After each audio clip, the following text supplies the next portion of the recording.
সামাজিক যোগাযোগ মাধ্যমগুলোতে একটি ভিডিও প্রকাশ করা হয়েছে, যেখানে দেখা যাচ্ছে কিছু শিক্ষার্থীরা নিজেদের মধ্যে আনন্দ উৎসব করছে।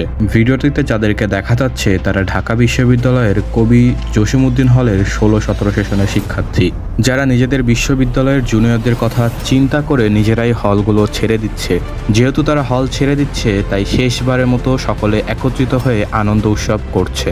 সামাজিক যোগাযোগ মাধ্যমগুলোতে অনেকেই বিষয়টিকে ইতিবাচক হিসেবে দেখছেন। তারা বলছেন, বিগত কয়েক বছরে এই ধরনের বিষয়গুলো কিন্তু ঢাকা বিশ্ববিদ্যালয় সহ বাংলাদেশের অন্যান্য পাবলিক বিশ্ববিদ্যালয়গুলোতে দেখা যায়নি।